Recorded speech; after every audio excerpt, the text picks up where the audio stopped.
What is going on, everybody? It's the Franz, and we're here for a Beach Break presented by AEW Review for Wednesday, February 3rd, 2021. Tony Khan is the fucking man. I don't want to hear anybody say any way else. Tonight's show ended in the most perfect way. Nobody said it could be done. Everyone said it was never going to happen. The Forbidden Door was closed shut when Jericho won his last match in New Japan Pro Wrestling. I say, after tonight, that is bullshit. Tonight's show ended where the last episode of New Japan Strong ended. It picked right back up because the number one contender to Jon Moxley's IWGP United States Heavyweight Championship, which will be defended on February 26th, if I'm correct, at New Japan New Beginning USA, KENTA made his AEW debut, blind signing Moxley, and hitting the GTS. Was it the best looking GTS? No, but it was still something that nobody was expecting. Just like when it was coming with Sting, and of course the whole Impact AEW partnership starting, this was never. Everyone thought from the start, the Bucks and Kenny Omega had ill will towards the way that they were treated on their way out from New Japan Pro Wrestling, especially the Young Bucks. They had beef with the former president too. They didn't feel like he respected them enough. So from the start, it was like, oh, this is never going to happen. The Bucks are not going to work with New Japan Pro Wrestling anytime soon. They've had way too much problems leaving. And the door was shut. And of course, Jericho had a match in New Japan when he was the AEW World Champion. He brought the belt with him, said if he lost the match, he would give, I believe it was Hiromu Tanahashi. He faced Hiromu Tanahashi, right? He faced Tanahashi, if I'm correct. And he said, I would give him a title shot if I lose. Tony Khan said, that's fair. You beat my champion, you get a title shot. Of course, Jericho lost, and everyone was like, the Forbidden Door is closed. Even Kevin Kelly on commentary that night said, the Forbidden Door is closed. Then, Wrestle Kingdom happened this year. Night one, when KENTA was defending his briefcase, if I'm correct, he was. Before that match happened, a promo showed up on the screen. It was Jon Moxley standing in the ring where they tape the New Japan Strong show for the United States in the LA dojo, holding the championship, talking about this is going to happen come hell or high water. Then Friday happened. On the latest episode of New Japan Strong, it was KENTA and a bunch of and two other guys. It was a tag team match, and it was breaking down. All hell was breaking loose. Lights go down. Lights come back up.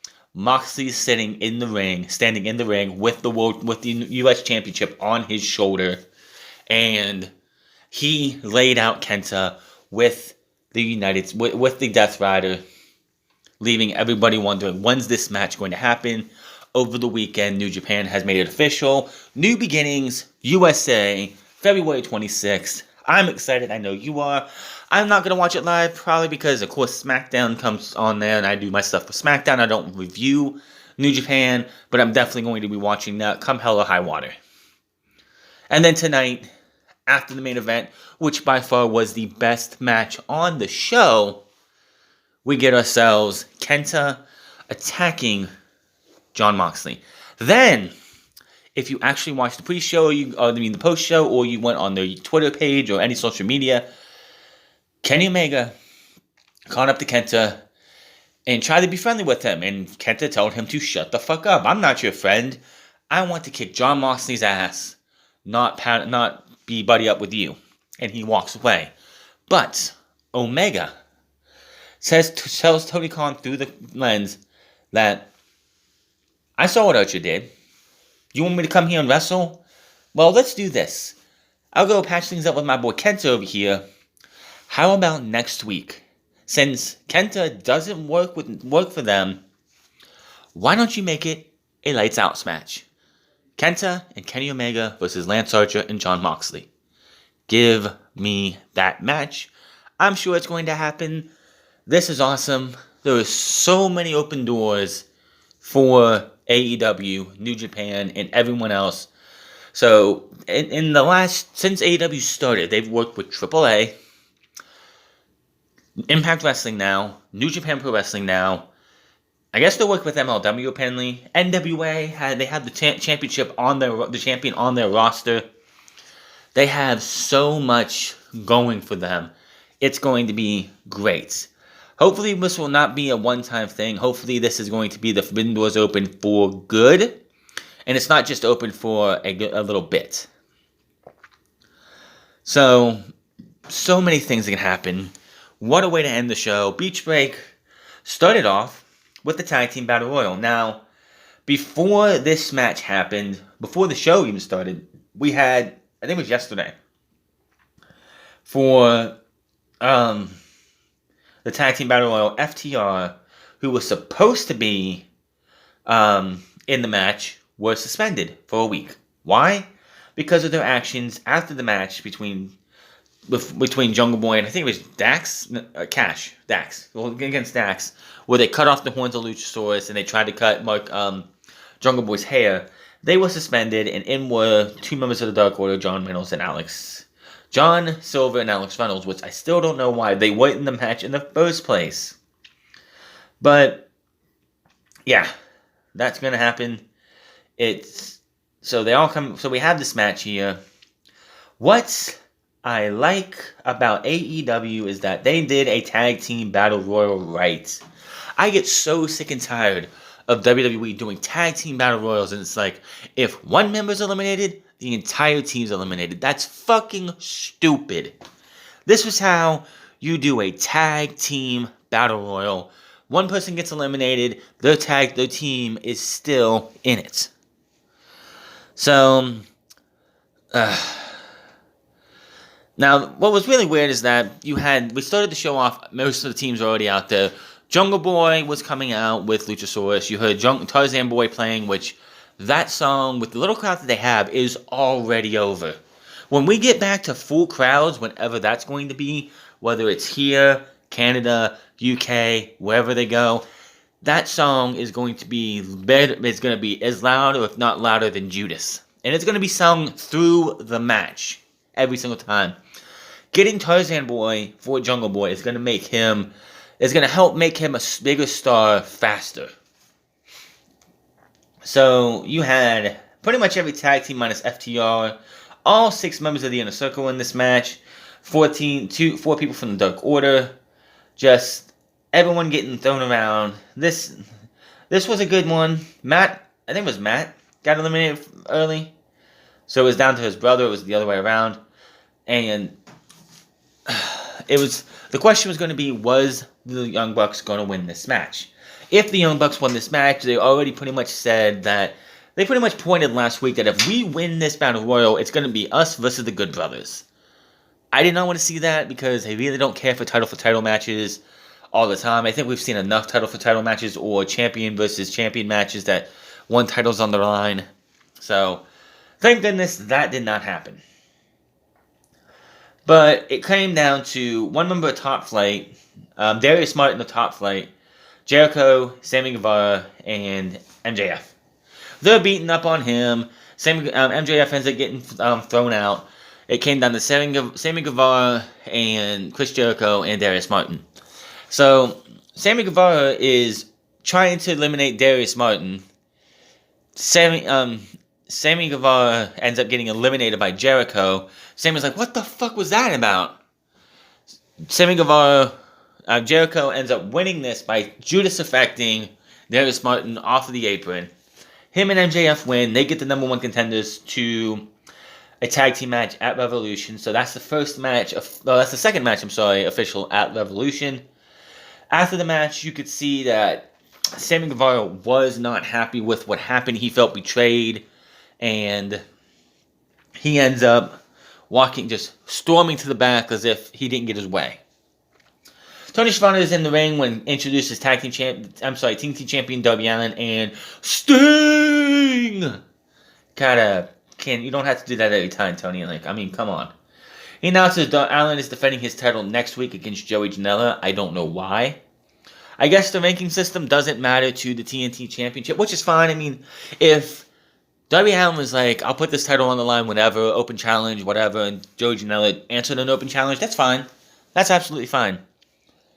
I don't see why Joey Janela should be getting a title shot. He really hasn't done anything in the last, 6 months. He really hasn't. He's been gone more than we've seen him. I don't know if he's had COVID here or there, or he's been around people. But yeah, we haven't seen Joey Janela very much at all, outside of Dark every once in a while. He did have that match against Kenny Omega, and if he would have won, he would have got a title shot, but nothing happened there. Taz shows up on the big screen and says they're stuck outside because they took out some staffers, but next week they'll be watching closely as Darby Allin takes the title to defend the title.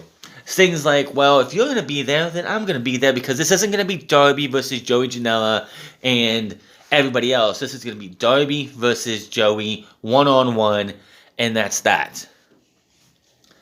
So he tells Stark, who insulted Sting by saying he doesn't look like the man they call Sting or the Icon, he just looks like an old man, that maybe he needs to look a lot closer. We will see that at Revolution. Then we move on to the dumbest match of the fucking night. Britt Baker versus Thunder Rosa. I'm going to say this now, I'm going to say it again. Britt Baker fucking sucks. Britt Baker, they are trying to push ever so hard as the face of this women's division, and it's holding the women's division back. I know that a lot of the women need time. Britt Baker needs more time than anybody because she fucking sucks. Thunder Rosa had to fucking carry her in this match.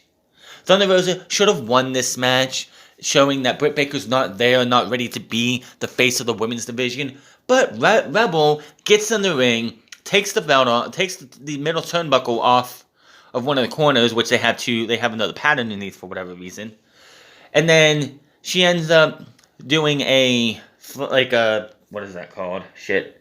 She slams her face into it and puts the fucking the lockjaw on. Referee stoppage. Fucking garbage. Britt Baker is not, nor will she ever be, a top wrestler. It was insulting to hear I think it was Tony Schiavone say that we had two of the top women in the world in this ring, and I'm like, no you don't. Thunder Rosa is one of the top women in the world right now. Britt Baker isn't even the top 100. Man, no. She's not even the top 1,000. She never will be. I don't know if it has because Adam Cole's her boyfriend and he's friends with the Bucks and Kenny and all them. I don't get why they'll continue to push this woman. It's surprising she's not the AEW Women's Champion. You know why? Because she's not fucking ready, and she's not going to be ready. My question is, why is Shida not on TV?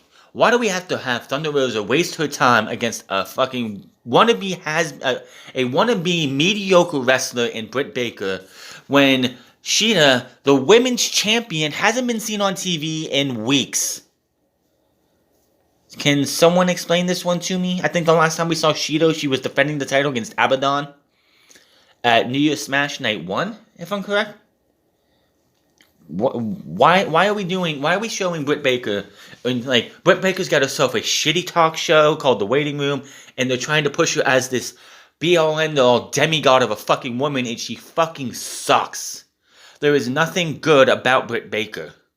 Until they realize that, wow, we're putting all of our eggs into the Britt Baker basket, but they keep falling through and breaking. Until you realize that she is holding the women's division back, this women's division will never, ever get fucking better. They need to see, giving Riho the women's championship the first time hurt the women's championship, and it still doesn't feel like a championship that fucking matters, because she is the women's champion. She's a hell of a competitor in my opinion, but she isn't even on TV. It is understandable when Riho was champion because she lived in Japan and she had to fly here. Shida lives in the United States. Shida lives, I believe, in Jacksonville. Why is she not on TV? Shida should be on TV every other week or every 3 weeks. She's not on TV almost at all. She's not on TV almost as much as Riho was. And again, Riho lives in Japan. I understand that why she's not there. It just makes no sense. This company wants to push. I know this company wants to make the women's division better, but you're not going to make this women's division better trying to push a terrible, like green as grass women's wrestler like Britt Baker. Just not going to happen. If anybody needs the independent wrestling to come back and go out and wrestle a long schedule and get the time in, it's fucking Britt Baker. Because right now, she is fucking awful. Thunder Rosa deserves better. And honestly, Britt Baker just needs to be thrown away. Last week, Matt Hardy tells Tony and he and Hangman Page are just two Carolina boys hanging out and hope they can more often. Page tells Hardy he isn't looking to be in a new tag team or sign one of his corny contracts. He's just in his dressing room to get dressed and that's it. Hardy gets in and says just thinking Page might want to get a match under his belt and wouldn't mind being his partner for one match. Because Chaos Project came out and ruined Negative One's birthday a couple weeks ago. Why don't we take them on? This, of course, was taped last week, apparently. And he says, sure, fine, one match.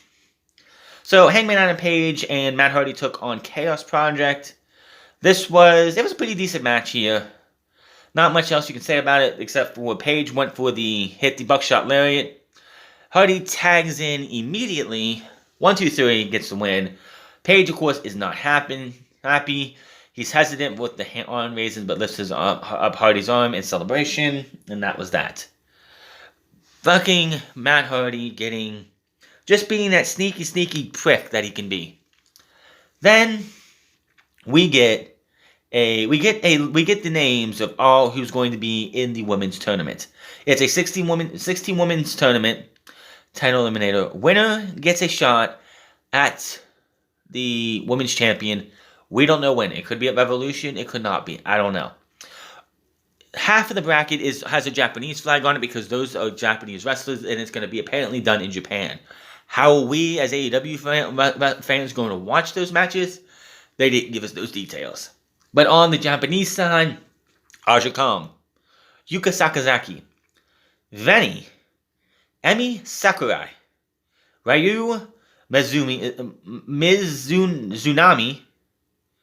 Mai Shoruga, Rin Kadakura, and Mako Ito. And on the US side, Serena Deeb, Riho, Britt Baker, Tay Conti, Thunder Rosa, Nyla Rose, Anna Jay, and Layla Hirsch. All I know is Britt Baker needs to lose her match. First round out, done. If she's anywhere close to the finals, then it's obviously they're gonna give her the championship. They're gonna give her the win to give her champ at the championship and probably win it, pissing off a lot of people because Britt Baker is fucking terrible. If they put her over 15 other more talented women, again, as I said, this women's championship, this women's division will never get better until they stop pushing Britt Baker and actually focus on women who have talent. We do already know that Serena Deeb and Riho will be facing each other one-on-one in the first round. Other than that, we do not know who's going to be facing who in this women's eliminator tournament. I am fine with these tournaments for the women. Men should have them too. I want to see both divisions getting the love that they can. But again, if Britt Baker is pushed over all these other more talented women, they are just setting themselves up for failure. Because Britt Baker is going to leave this division down a hole that it can never get out of. Plain and simple. Next week, Darby Allin versus Joey Janela. We already knew that. Chris Jericho and MJF with Waldo takes on the Acclaimed. Cody and Lee Johnson will face Pretty Peter Avalon and Cesar Bononi. Backstage, Joey Janela says he has Allin have a long history of mangling each other themselves in the ring. But next week, the stakes have never been so high. Says that he's back, and the future TNT champion is going to be a bad, bad boy. Good Brothers, Kenny Omega versus Jon Moxley, Pac, and Rey Fenix. They actually have their own good group theme music, so that's awesome. You're not coming out to the Good Brothers or Kenny Omega song. They actually have one for them, so that's a positive. Don Callis joins commentary. They do come so. Two members of Death Triangle, which come out to Death Triangle's music, actually come through the crowd or standing where Jon Moxley comes in, and they all three come down at the same time. I was hoping, and this is I was hoping that they would come out, they would get in the ring, and all six men would be in a Pier 6 brawl said before this match starts. But unfortunately, that didn't happen. Carl Anderson and Pac started the match, and this was a damn good match. These 6 guys earned their paycheck and a bonus tonight. That's how good this fucking match was. Phoenix is on another fucking level. If Rey Fenix is not a champion, I don't care if it's TNT, I don't care if it's tag team champion, I don't care if it's fucking heavyweight champion, I don't even care if he goes and wins an Impact champion or a New Japan championship. This motherfucker should be holding gold by the end of 2021. He is just that fucking good. I have not seen Rey Fenix have one bad match in AEW. He probably has, but I haven't seen it apparently. These 6 guys work their asses off. Carl Anderson, Luke Gallows have never looked any better. They, honestly, from everything we saw the Good Brothers go through in WWE and how poorly they were booked and used after AJ Styles was drafted to SmackDown in the draft in 2016. They look like they belong here. They look like this match, they just look like this is where they were meant to be. This was fucking great. Again, all 6 guys whipped each other, they beat the hell out of each other in this match. There was a sequence where Rey Fenix is just going he's like a fireball, hitting fucking all the moves in the book on everybody. In the end, Anderson and Phoenix looks to fly, but eats a spine buster from Anderson. Phoenix takes the Magic Killer. Omega hits the V-trigger on Pac, and Gallows gets the pin for the 1-2-3. After the match, the group stomps away on Phoenix. Moxley gets in the ring, but is dropped. Lance Archer comes out, clears out Anderson and Gallows. Moxley and Omega are still in the ring from behind. Moxley is blindsided by somebody. It was a really thin, small guy in a mask. You couldn't see who the hell it was. A face mask, toboggan, black coat, and I was like, you gotta be kidding me. Before he even took anything off, I'm like, this has gotta be Kenta. Because look how small this motherfucker is, and he's attacking Jon Moxley. Only Kenta would be this size and would go after Jon Moxley. And sure enough, mask comes off, hood comes off, and it's Kenta, takes his jacket off with the the Go to Sleep Club shirt on, picks him up, GTS, and then says something to him, and Moxley, Omega stands up, puts his foot on Moxley, and celebrates, and takes it all in as the show goes off the air. Fucking great. The Forbidden Door is forbidden no longer, but how long it will last, I don't know. Hopefully like I said, I hope this leads to more things.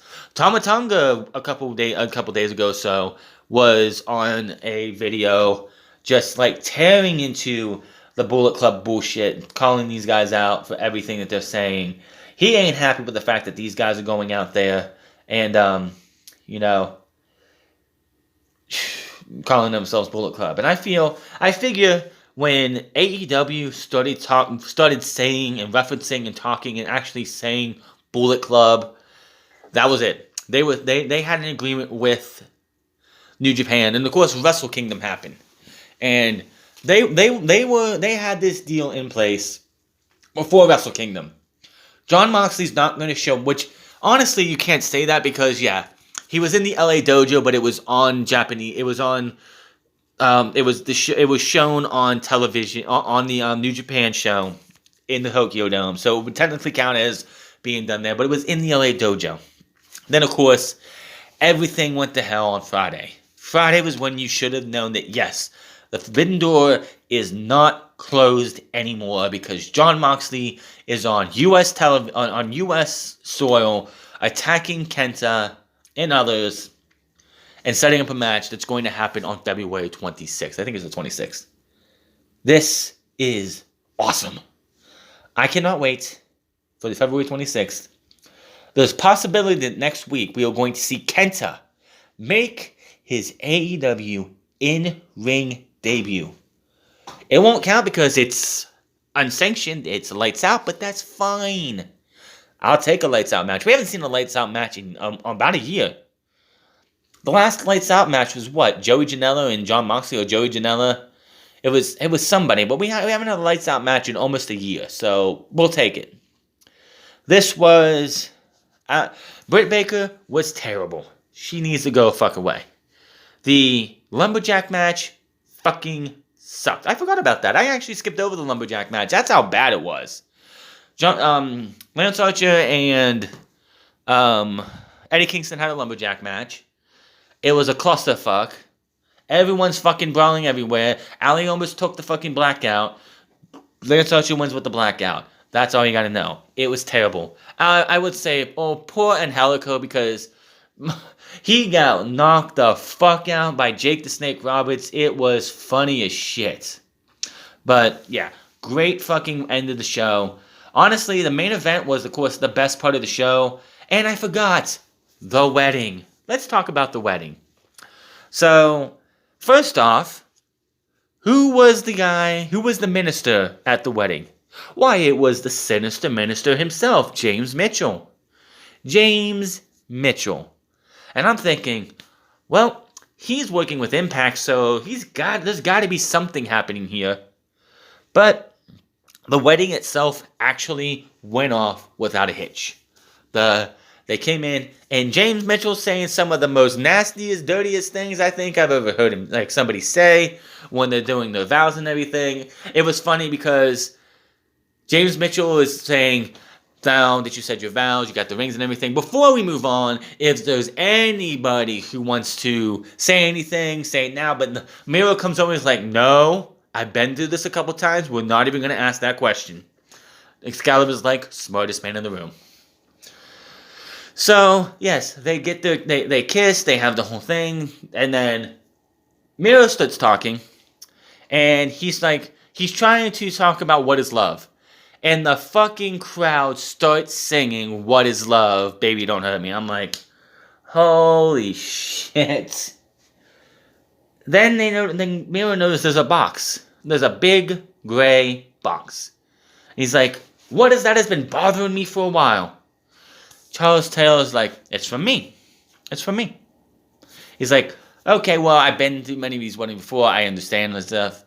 He hands his wine to Taylor, runs over and attacks the box. It's empty. He throws it out. Has Charles Taylor go out and clean it up. Unbeknownst to anybody who's not looking, while he's down there and Miro is talking, Chuck is shackling Miro's leg to the turnbuckle, to the ring post, or something. So when he gets back in, he tries to move, and he's like, "Oh, what the fuck?" So Charles Taylor hits Kip Sabian, knocks him into his new wife. She goes face first into the cake.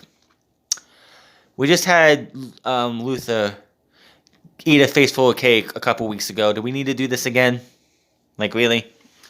Anyway, so he smacks him. It's like, so, long story short, it was a small cake, so you're like, who's going to come? There's no way to come out of that. Somebody's going in it, but there's no way to come out of that. Well, the platform the cake was on pushed up. Orange Cassidy shows up, hits the beach break on Kip Sabian, and lays him out.